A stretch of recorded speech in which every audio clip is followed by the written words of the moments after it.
Sir doctors day पर पूरा देश में मनाया जा रहा है और साथ ही डॉक्टर्स डे पे सभी कलीग्स को क्या संदेश देना चाहेंगे सर? देखिए, सबसे पहली बात ये है कि जो डॉक्टर्स डे हम सेलिब्रेट कर रहे हैं, जी। इसका सिर्फ मकसद ये है कि समाज को समझ में आना चाहिए कि डॉक्टर्स कितनी परेशानी के बाद में बनता है, बनने के बाद में कैसे मेंटेन करता है, कैसे वो समाज की सेवा करता है। तो ये सब चीज़ें हमारे समाज को समझ में आना चाहिए और हमारी एक लिमिटेशन है, उस लिमिटेशन और दायरे के अंदर ही हम आज की डेट में पेशेंट्स का ट्रीटमेंट करते हैं जी। और कर सकते हैं।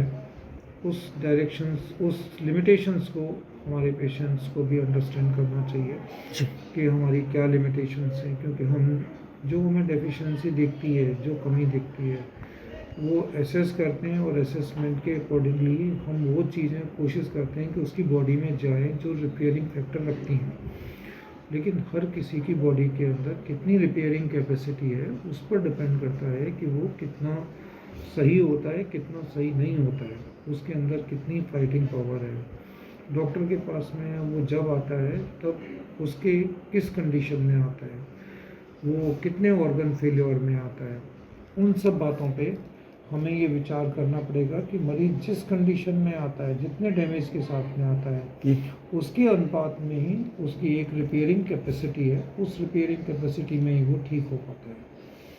तो संदेश ये है कि पेशेंट्स को जल्दी डॉक्टर के पास में आना चाहिए, सही समय पर सही समय में सही डॉक्टर को और पूरे भरोसे के साथ में अपना इलाज कराना चाहिए। और जैसा भी मरीज़ की कंडीशन रहती है उसके अनुपात में कोई भी चीज़ समझ में नहीं आना चाहिए कि ये चीज़ हम ऐसे हो ही जाएगी। मेडिसिन में कोई भी लॉ बेनिफिट का नहीं होता है, वो पेशेंट्स के ऊपर डिपेंड करता है। तो हमें केवल डॉक्टर के ऊपर भरोसा रख के इलाज करना चाहिए, लेकिन हमें किसी भी बेनिफिट के लिए मन में पहले से सोचकर नहीं रखना चाहिए कि ये हमारा मरीज़ सही हो ही जाना चाहिए, क्योंकि ऐसा कोई नियम मेडिसिन में लागू नहीं होता है। वो बॉडी पेशेंट्स की कंडीशन और पेशेंट्स के स्थिति के ऊपर सब चीज़ डिपेंड करती है। डॉक्टर साहब वाल विशेषज्ञ हैं, बदलता मौसम है, अभी हीट वेव चल रहा था और साथ ही अब क्योंकि 1-2 दिन से मौसम बदल रहा है तो बच्चों के लिए खास तौर से देखभाल की ज़रूरत है। क्या प्रिकॉशंस रखनी चाहिए आज इसको? देखिए, ऐसे समय में जो हीट वेव का टाइम है ये लगभग बिल्कुल गुजर रहा है और अब इस टाइम जो रेनी सीज़न आ रहा है, तो ये रेनी सीज़न के अंदर बहुत सारी ऐसी बीमारियां हैं जो कि गंदगी की वजह से और मच्छरों की वजह से जी।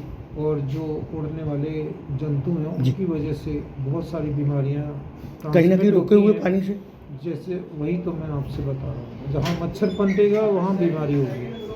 तो तरह तरह के मच्छर, तरह तरह की बीमारियाँ, मलेरिया है, टाइफाइड है, इस टाइम डेंगू आने वाला है, चिकनगुनिया आएगा, तो ये सारी बीमारियाँ, एनकेफेलाइटिस है, ब्रेन फीवर है, ये बारिश के समय में आता है। तो अपने बच्चों को समय से सारे टीके लगवाएं, सफाई का ध्यान रखें और अपने भोजन में, खान पान में कहीं भी कोई कौतूहत ना बरतें।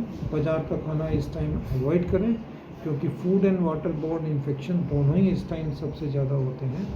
तो मेरे सब बच्चे खास तौर से फास्ट फूड की तरफ ज़्यादा लड़ाई देते हैं और गार्जियंस अपने लाड़ प्यार में कहीं ना कहीं उनकी वो मांग पूरी कर लेते हैं, उसके बाद वो कहीं ना कहीं फिर परेशान होते हैं। इसलिए बच्चे भी ज़िद्दी हो गए हैं और माँ बाप को भी ऐसा लगता है कि ये खाना खिला देंगे तो बच्चा हमारा मान जाएगा जी। लेकिन मानने के और भी तरीके हो सकते हैं।